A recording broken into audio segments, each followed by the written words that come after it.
Good afternoon, and welcome to our webinar series titled Empowering Writers in a Digital Age. Uh, Today, we're really going to be talking about the foundations of effective writing, and specifically, we'll dig deeper into using genre study to inspire and elevate students' writing. Today, I am joined by Dr. Liz Nelson, who's a former secondary English teacher and is now an assistant professor of English education at Utah Valley University, where she teaches writing methods courses for pre-service teachers. Her research is really centered on evidence-based practices for teaching authentic forms of writing in culturally sustaining ways in K-12 classrooms. So, Liz and everyone who's here, thank you for joining us today. We really do hope that today's webinar will help you to empower writers in a digital age, in this world that we're living in that's changing increasingly fast. So, Liz, will you take us away into kind of the start of our series on teaching writing? You bet.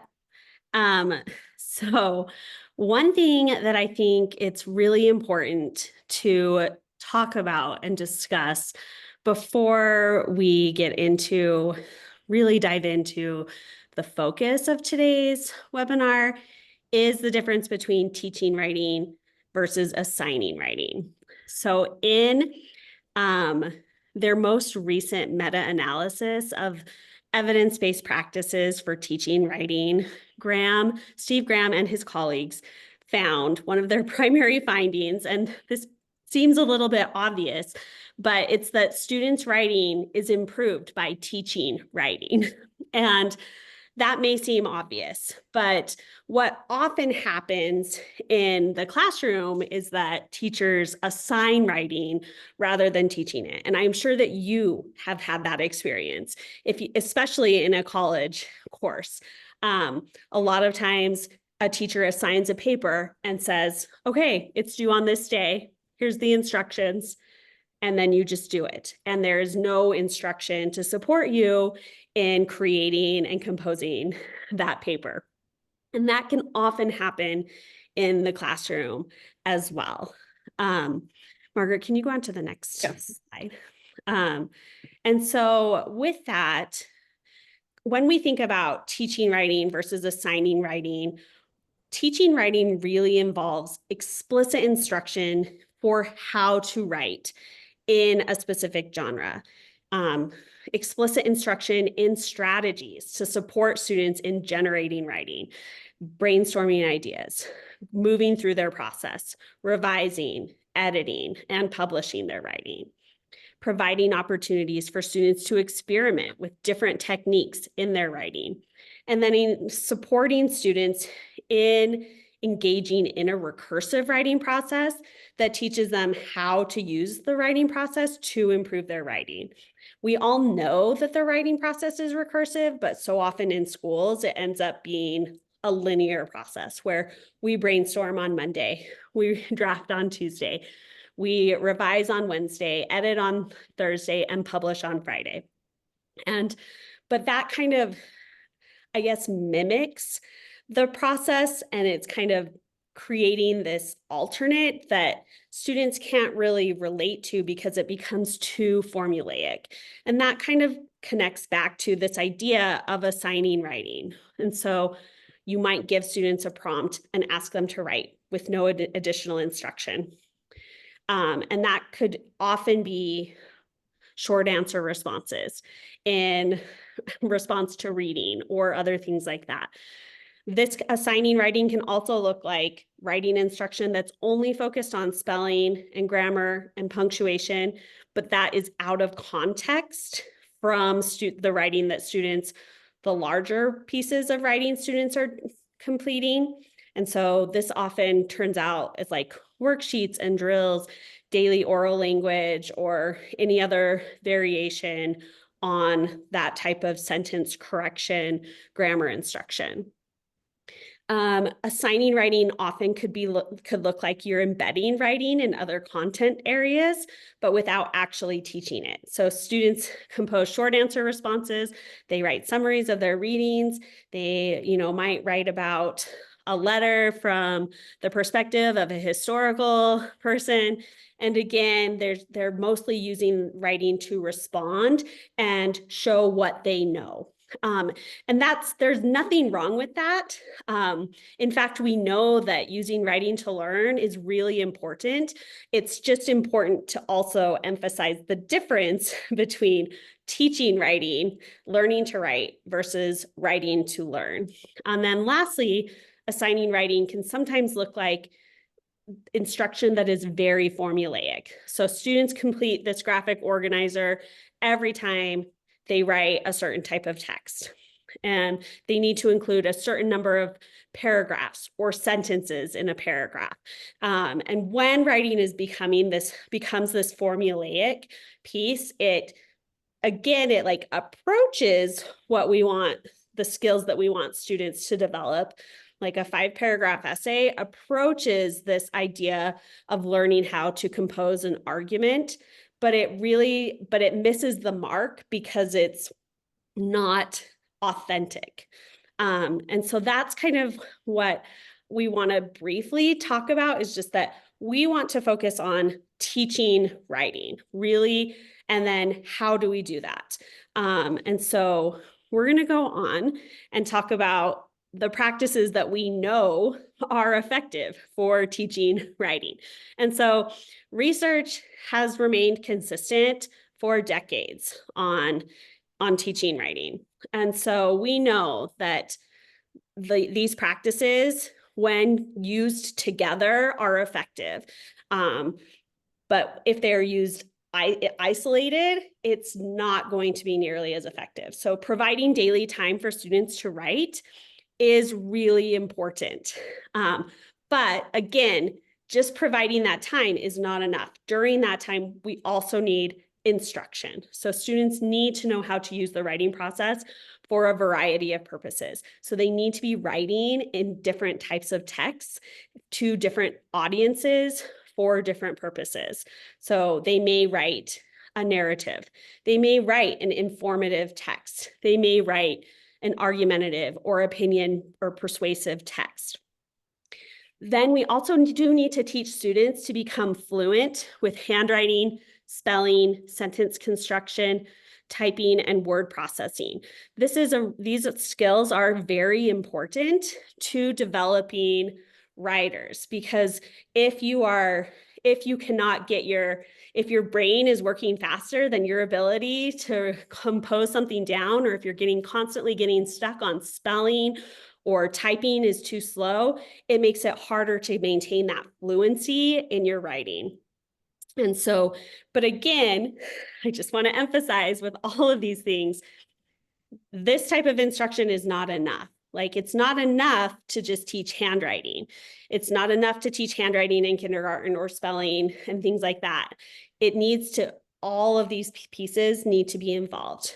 Kindergartners, first graders, they are very capable of composing a narrative. They're very capable of composing an opinion-based text.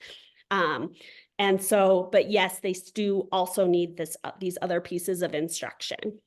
Then the next practice is to create an engaged community of writers. Writing is a really vulnerable activity. I know that many of you probably don't feel comfortable sharing your writing, and that is why it's so important to create a community where students feel safe to share their writing, get feedback from their peers and from their teacher. Next, it's important to teach students to be strategic writers and use strategy instruction to help them figure out what strategies are helpful in a specific writing situation and how they can use it to support them in developing their text.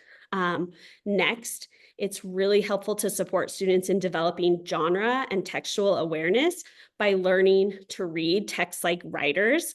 And that just really gives them the tools that they need to figure out how a text works, what components need to be included. And it's a great strategy for them, because as writing teachers, There is no possible way that we can prepare our students to write in every type of text that they will ever be required to write. There are probably texts that will exist in their futures that don't exist currently. So there's no possible way for us to prepare them to write every type of text. However, when we teach them how to develop genre and textual awareness by learning to read like a writer, we give them those skills that they can then transfer in new writing situations. And this is the one that we're really going to zoom in on today, is this idea of how to teach students to develop genre and textual awareness and learn to read like writers. And then finally, it's important to use assessments of student writing to inform instruction and feedback, which as practicing educators, we know we have to assess in order to see if our teaching is effective and how we need to, what are the next steps in moving students forward as writers. Yes, thanks, Liz, for sharing that overview. So, knowing what we know about writing and what students really need to be like effective and proficient writers, we've come up with this webinar series, and we're really thinking about it through the lens of the digital age. We know that this digital age, like we're in competition with the digital tools that exist. And one of the things that we are thinking about as teachers of writing is how can we teach students to use AI to help them with their writing as compared to just replace them as writers. So it's a big task for us. So when we came up with this concept of this series, we really want to focus on the skills that have been rooted in evidence-based practices for decades, but that can also help us in thinking about how can we teach students that their thinking is really important and their writing is really important, and that we shouldn't just defer to a large language model to help us write or to write for us. We really want to like help to build up students' confidence as writers to be better than a computer could be for them. So today we have part one, and we're really going to focus on the genre study. So Liz will take us through some examples of how we can really teach students to read like writers, to really help guide our thinking about how we go through the writing process, thinking about it through that reading lens so that we can use that for writing. And then in a couple of weeks, we'll come back together and really focus on strategy instruction and the process approach to writing. So that one's on April 30th. So we'd love to have you back for that one as well. And then part three will be in May. And for that one, we're really going to focus on the framework that has really been shown to be effective over the course of multiple decades to really support students in the workshop model, where students get plenty of time to practice their writing, get explicit feedback, and really focus on their own process of what writing looks like for them. So that's kind of how we're grounding this series. For the rest of today's session, we'll really be focused on genre study. And if you're not familiar with that, hopefully by the end of this webinar, you will be. So I'm going to pass it back over to Liz to kind of take us through genre. And I'm hoping that I shared this correctly. Liz, did you want to front load this before I share it? Yeah, so on this next slide, we are going to watch a very short, it's a mini lecture about genre. I think before we dive into genre study, it can just be really helpful for us to all be on the same page of what genre is and why genre awareness is helpful. And I think you know a lot more about genre than you may even realize. But with that, like this video kind of outlines what genre is, what genre awareness is, and how we can kind of think about that. And then it will help us think about how we then help our students understand genre. All right, let's give it a go.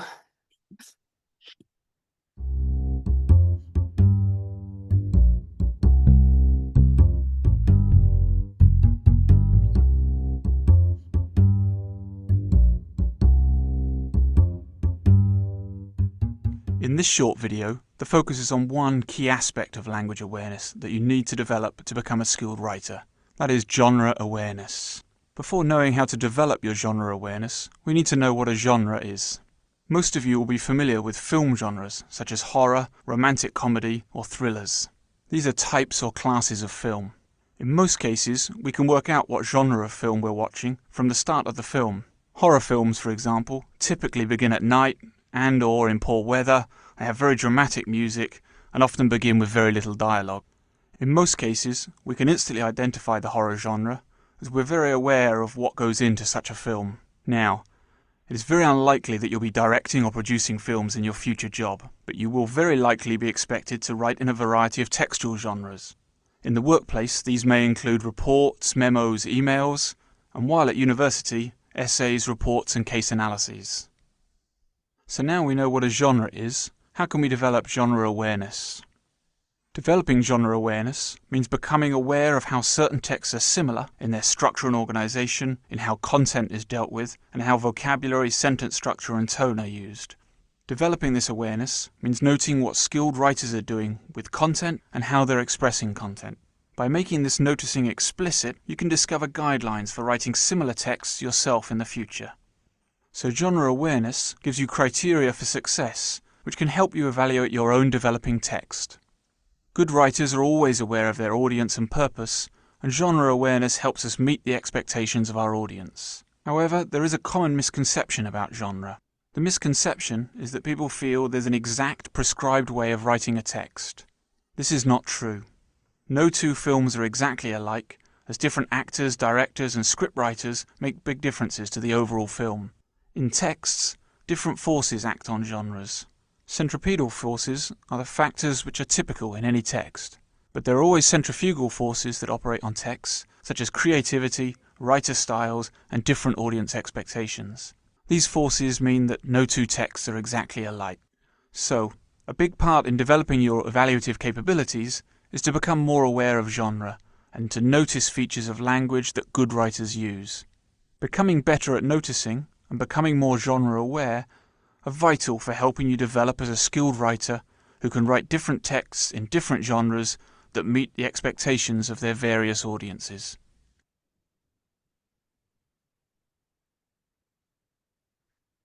Okay, so with that video, I think introducing genre to students, and even when we think about it ourselves, it can be really helpful to start with films and music, because I think there's always very easy ways to pick out what like a superhero video movie is, and what the common features of a superhero film are, or a country song, what types of instruments are used in country music versus rap music versus rock music. And so when we think about it in these ways, it can be a nice transition to then move into more textual based genres.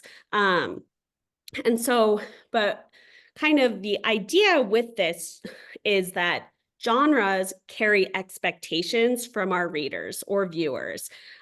We expect certain things to occur when we watch a certain type of film. We expect certain things to occur when we read a certain type of text. And if that genre doesn't meet those expectations, then it may not work for us.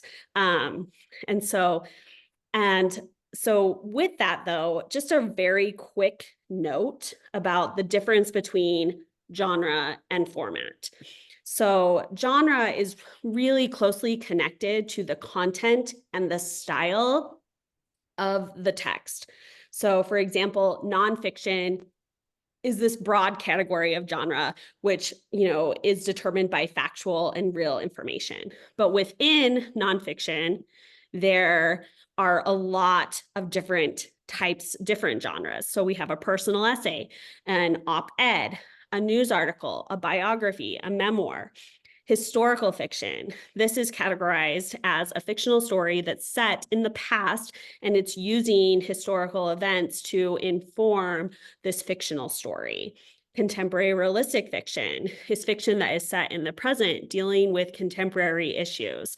Fantasy fiction that is set in this imagined world, or has imagined elements, magical elements within a human world. And then format, though, is really focused on the form that the writing takes. So picture books, graphic novels, early readers, multimodal text, email, despite what the video said, email is not a genre. Email is a format. And the way that we can kind of tell the difference is that different genres can be used within these formats. So a graphic novel could be fantasy. There are also graphic memoirs. There are graphic biographies. There are graphic novels that are historical fiction. And so because all of these different genres can fit in that format, that tells us that this is a format and not a genre. The same with an email, right? You could write a personal email. You could write a personal text message, or you could send a more formal email with like a cover letter and you're applying for a job. Those are very different types of genres within the format of an email. Okay, now that hopefully we're all on the same page of what genres are, what formats are, we are going to talk about how we can help our students develop their genre awareness and learn to read like writers.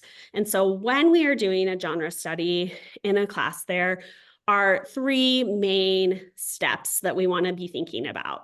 The first is that we need to collect texts. We need to collect mentor texts that can mentor student writing. So for example, if you're teaching an op-ed, you're going to collect op-eds. If you're teaching narratives, you're going to collect a narrative. And when we're collecting these texts, we want them to really get as close to the type of product that we want our students to create. So if we're teaching a fictional narrative, we would want to collect fictional narratives.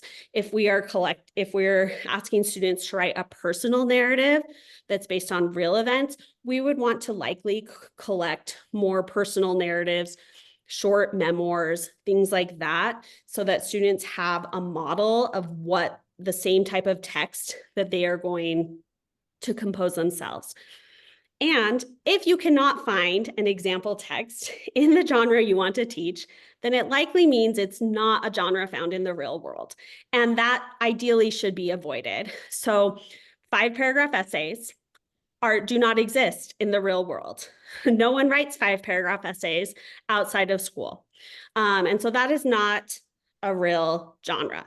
There are ways to teach argumentative writing without teaching a 5-paragraph essay. Students can still develop the exact same skills developing an argument if you're teaching an op-ed. And so by having them teaching the authentic form, that op-ed, it really engages them in a real genre that then they could submit to a local newspaper. And children often do submit op-eds to a local newspaper. Teens can submit them to their school newspaper, and that provides them with an authentic audience. And when you're doing that, why this authentic format and an authentic audience is so important is because this takes care of a lot of those questions that we get as teachers. Like, how long does this have to be? Does punctuation and grammar matter? And it's like, well, yeah, if you're submitting this to a newspaper, what do you think? Do you think punctuation and grammar matters? Yeah, it matters. How long does it need to be? Well, how long are the mentor texts that we're looking at? Like, it should probably be within the same range as those mentor texts. So by using these authentic genres, that really kind of helps students see their writing as real and it's important. So the next part is this, where we help them read these texts like writers. We begin investigating the texts for common features. We think about, what do we notice about the ideas that are presented in the text? How are the texts organized? What is the tone of the writing? How does the writing integrate the writer's voice? And so we're really focusing on how we examine that text as a writer. What are the commonalities within this genre? What makes this genre unique? And then lastly, From there, we use that investigation and those features that we noticed to create a must-have and could-have list.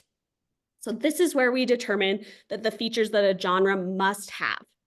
And then we also think about the features that a genre could have, the options, what's mandatory to have in that genre, what's optional. And then we also encourage our students to think about some options that they might want to try out when they are composing their piece. So from here, we're going to just try this out. We're going to do a little mini genre study of affirmation card decks. And this is a unique genre. It's definitely not an academic genre, but it's certainly found in the real world. There are hundreds, thousands of affirmation card decks that you can purchase on Amazon, and they are very short. So it's a great way to kind of introduce people to genre study. And so as we're doing this investigation, really the most important question is always, what do you notice? What are you noticing about this text? Again, we're going to be thinking about what types of ideas are presented on affirmation cards. How are they organized? What textual features are present? What is the tone of the writing? And so we are going to dive in here to this first set. And so these cards they come from a pack of cards called Soul Shine cards created by a South African artist. And so I know that the text is probably really small, so I'm going to read it. And then as we're looking at these, I just want you to think about, again, what do I notice? What am I noticing about these cards? How do they work? So this first one, it has the image of the lion, and then it has a little subtitle that says courage and conviction. Then the back of the card says, I make decisions with integrity and stand by my convictions. Use this gift when you begin to doubt yourself or you are afraid of making a decision you might regret. Accept that being true to yourself has consequences, such as disappointing others or having to take responsibility for the outcome.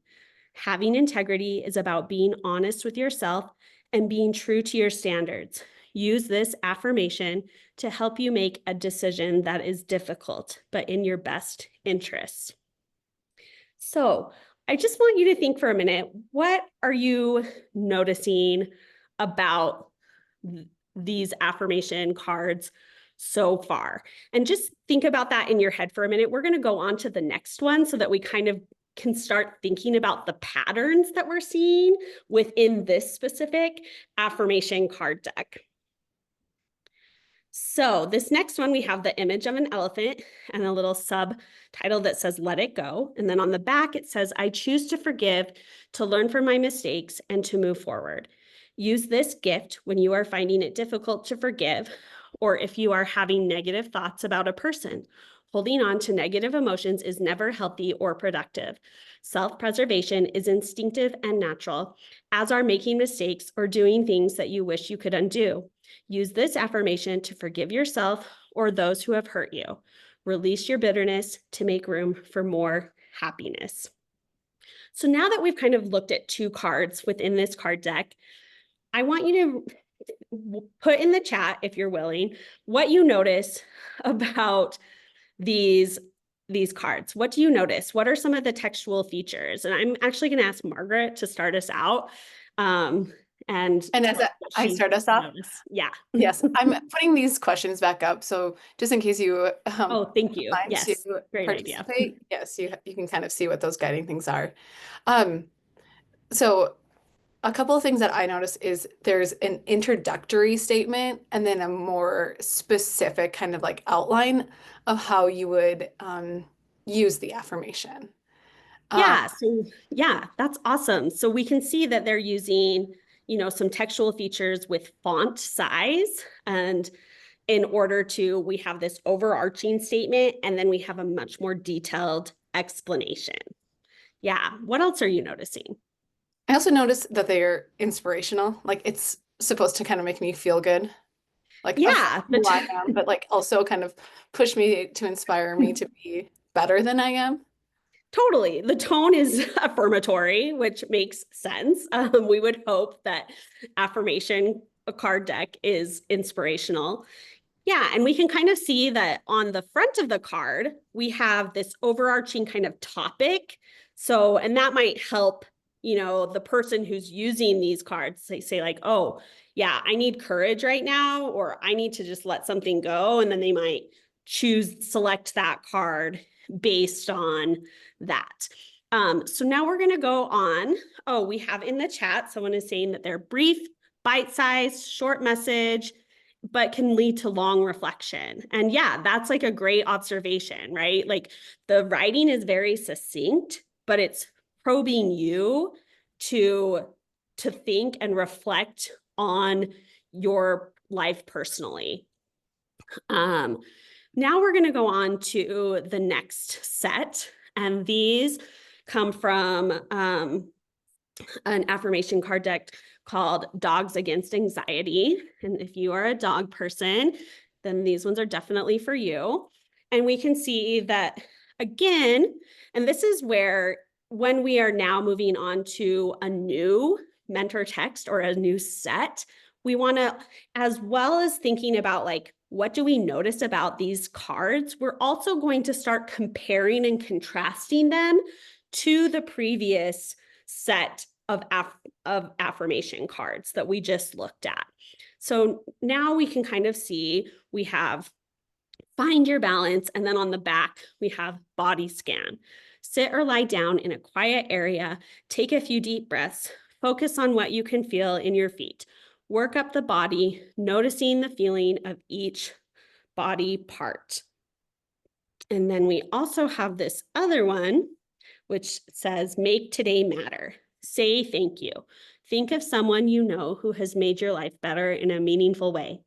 Let them know that you are grateful for them. This can be in person, by phone, or a simple text. So, Margaret, I'm going to put you on the spot again, but what are you noticing about this affirmation card deck? How is this deck similar and different to the Soul Shine cards that we looked at previously? Well, now that we've looked at more than one, I'm seeing that the visual representations, that seems to be a common thing. That here we had dogs before we had, I believe it was an elephant and another animal. Um, and then here too, we still have like that title. And I started to notice a little bit more here that like they're about 3 to 4 sentences, still affirming, still inspirational. Um, but like the chat had mentioned too, they're very bite-sized. So it's like a short thing, but it helps you kind of like, well, specifically the body scan one helps you really like ground yourself. Gives you something to think about. Yeah. Yeah. And so again, really short, a bigger title, right? That kind of helps you think about specifically what you're going to affirm, what you need to do. An image that is fun or colorful or engaging, right? And then a shorter description. And again, like 3 to 4 sentences, right? And yeah, one thing that I'm noticing about these that are slightly different is that the explanations on the Dogs for Anxiety card are giving you like a specific action to do. Whereas those others that, like someone mentioned in the chat, talked about you engaging in reflection and thinking, these ones are much more geared toward action, like do a body scan, say thank you to someone, and gives you, thinks about how are you going to do that. You could do it in person, you could call someone, you could just send a text, but it's giving you this specific action to take. And so now we're going to look at a couple single cards from a few other card decks. And as we do this, we're going to just continue to think about the same process. And same questions about how are these similar and or different. And so this first one comes from a deck called Happy-ish, an oracle deck for people going through hard stuff, which is basically everybody. So life is not a self-improvement exercise. You do not exist to race on a treadmill to nowhere in search of optimization and advancement. You do not have to see your setbacks as a setup for a comeback or alchemize your struggle into something shiny. Not everything is a life lesson meant to turn you into your best self. Some things just suck. And this next one comes from Affirmators. Awesomeness. I am capital A awesome, and I refuse to pay attention to anything that makes me feel otherwise. Instead, I congratulate myself for every victory, accomplishment, teeny tiny step in the right direction. Because even the smallest positive action, ahem, like reading an affirmation, is evidence that I care about keeping my sweet creative juju juiced up. And isn't that just the awesomest? And finally, this last one comes from Emergency Affirmations for Exceptionally Stupid Days. Comparing myself to others is not fair to them. So now, what are we noticing, Margaret? What are you noticing about these affirmations in comparison to the others that we have previously looked at? What's similar and what is different? Something that's similar in the first two would still be like there's kind of like that introductory, like awesomeness is just the title, but there's some type of like title or intro to the affirmation. And then kind of like more of an explanation of that affirmation. Um, I still like they're still getting you to think, right? It's like thinking about something. Even the last one, there's not like that intro, but it's still like it's making a pretty bold statement and like helping you think about something. Yeah, Um, I mean, and they're still positive, right? They're trying to be positive, but is the tone the same in oh, these definitely cards? not. These are, I mean, that awesomeness one. I mean, uh, there's like that subtle, like, well, I don't even know if it's necessarily subtle, but there's humor. A lot more humor is in it. Yeah. And that's like kind of where we really start to understand genre is when we have like a parody of a genre. So in some ways, I mean, these are still affirmation card decks, but they are also kind of using satire and poking fun at the traditional affirmation card deck, right? They're using a little bit of humor and snarkiness and but still affirming, just not quite in the same, like maybe reflective way as the others, but it's also still an option, right? And so we know that a lot of these have an image and an image is important.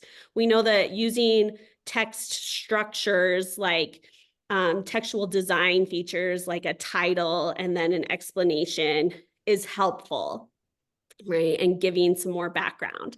And so now that we have these, now that we've looked through these, the next step in our genre study is to make our must have and could have lists. And so we know that based on these examples that we've kind of looked at, we know that if we were to make and create an affirmation card deck, our must-haves would be, we would need to have an affirmation or inspirational text. We would likely want to have an image or a colorful design of some sort. Also, using bolded or stylized font for like the main affirmation can be really helpful. Then some of our could haves are some of the options that we saw across the different card decks, but maybe not all of them used. So for example, the front of the card might have the short affirmation or topic. And we saw that on the Soul Shine cards and the Dogs Against Anxiety cards. And so we saw that there. But then the back has that longer explanation. And so that's an option that we might want to use if we were creating our cards, but it's not necessarily something that we would have to do. Another option is to provide exercises or things to do to manifest that affirmation. You could use snark or hyperbole, and you could use that just more inspirational, motivational, or reflective, affirming tone.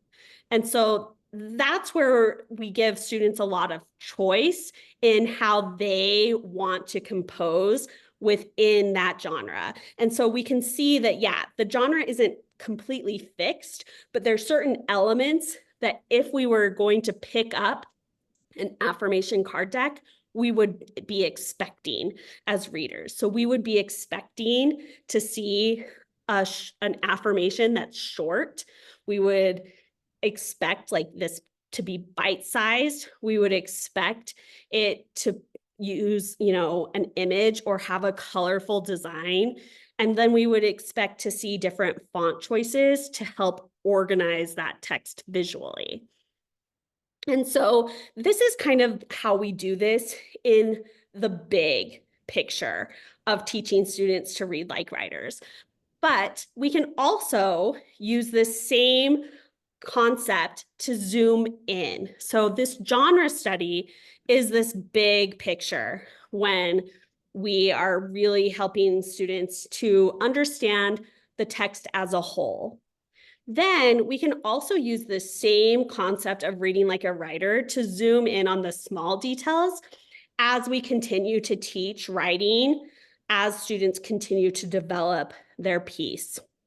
So you start with that genre study, but then we can use the same type of investigation to look at some of those smaller details. So for example, if we were teaching a narrative, we might look at narratives as a whole to examine some of the features of a narrative, like how they're structured, what types of ideas do writers consider writing about, how do they develop those ideas. And then as we're trying to help our students practice specific type writing techniques, we can go back to those mentor texts again and investigate them for smaller details. So we might look at leads or the hook, that how writers start their stories and how do they implement a lead that draws the reader in. And so we might just look, one day we would do a lesson on, okay, we're going to go back to these texts, and now we're going to look specifically at just the first couple of lines of this story. And then we'll name the techniques. What technique is the author using to draw us in? Are they describing the setting? Are they using dialogue? Are they describing a character? Are they using a sound word? Are they just jumping right into the middle of the action of the story? Maybe they're using, a comparison to describe something. We can also, again, do this throughout that writing as they develop, implementing figurative language, showing instead of telling, crafting and ending. And we can return back to our mentor texts and that we've collected to look at these different techniques that writers use, and then students can choose, they have options to choose from to try out in their own writing. And we can do this for all different types of genres. So if we were writing an op-ed, we might look at how writers incorporate quotations from sources in their writing, how they structure their argument, what types of evidence they use to support their argument. And again, we could go back and look at our mentor texts to figure that out, to determine how are writers setting up these quotations? How are they addressing counterclaims and the other side of the argument in their writing? How do they do that? And so that's kind of how we can take this from this big picture of understanding a genre as a whole to then also, again, continuing to use the same type of strategy of reading like a writer and zooming in on those small details. And once students have a good grasp of this strategy of learning how to read like a writer and build genre awareness, that really enables them in future writing situations to know what to do. So when maybe they get a job and they are assigned to write a memo and they've never written a memo before. Well, now they know, like, okay, I just need to go and find some example text that I can look at, and I can figure out what needs to be in this memo that I need to compose for my job. Because that's like the hard thing, right? And I think and as a writer myself, this is something I constantly am doing if I am faced with writing a text that I have never, a type of text that I've never written before. Margaret and I are actually co-editors of a journal of children's and adolescent literature, and we had to write an editorial. We've had to write editorials for our first issue where we introduced the issue.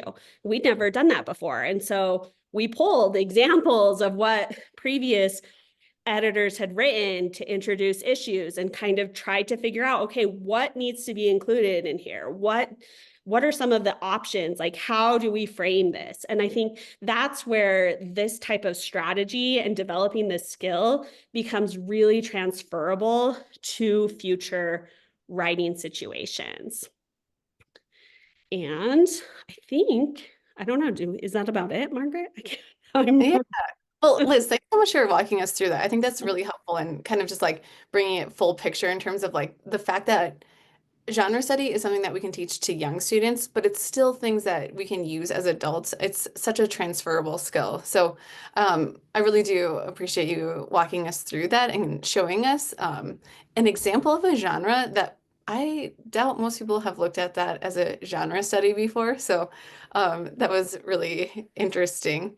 Um, so that really does sum up our webinar for today in terms of the content that we'll be sharing. I do want to just provide some resources here. So based off of what Liz introduced us to today, we have a list of resources, and I did mention at the beginning that we'll share this slide deck with you in a follow-up email. But we have this list of resources. So the What Works Clearinghouse provides practice guides where a team of experts come together and they really cull the research and the evidence-based practices, and they compile those into these practice guides. So we're fortunate as teachers of writing to have two different guides from the What Works Clearinghouse, and one is specific to elementary school, and then the other one is specific for secondary students. Um, the practices that Liz talked through at the beginning of the webinar were based in these practice guides. But those really do give a lot of information on how you can best establish writing and the practice of writing within the elementary and secondary classroom. And then we wanted to share a few resources for genre study. So specifically, we're pulling on Katie Wood Ray's work. She has been doing this work really for decades at this point, and she's really someone that we have referred to when we do genre study, especially with young learners. Katie Wood Ray, she has some really great work for really young learners like K2, but it really can span the entire spectrum, even into adults. So we share a couple of her resources, and then we have a couple of more articles listed, school writing versus authentic writing, and then reading like a writer. And those are really to help you kind of like think through that lens of like, what does it look like to authentically teach writing in the classroom? And then how can we really connect reading and writing together by reading like a writer?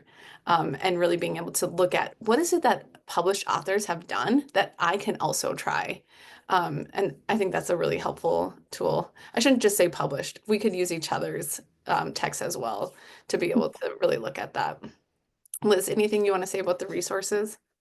Um, no, just that, yeah, I mean, these, just to really emphasize that Katie Wood Ray may center on elementary learners, but the same strategies are adapted and applied across all grade bands. And I would also add that even the What Works Clearinghouse guides, even though they are, again, are separated into elementary and secondary, I would again really say that those practices and those suggestions work across all grade levels and are really important to implement across grade levels, even though the research that we currently have shows that they're, most effective at those grade levels. But honestly, a lot of that is simply due to the fact that we just don't have as much research on all of those practices across the grade levels. And so they're still very good practices to implement. So. Yes, thanks for mentioning that. All right, so just as a reminder, this was our first webinar in this series that we have put together. So this one really was kind of that introduction to effective writing instruction and specifically genre study. Um, Next time that we come together, we will be focusing on strategy instruction. So how do we really help students become strategic writers? But then also we want to focus on the process approach to writing. So that's the writing process, like how do we move through this recursive process and best support students in doing that. Um, and then we'll have our final one in this series in May, and that one will really focus on the framework that you can use to implement all of these strategies that we're discussing today and then next time in the classroom. So I just want to say thank you for joining us. We appreciate you taking the time to really listen and learn about the foundations of effective writing instruction. All right, thank you.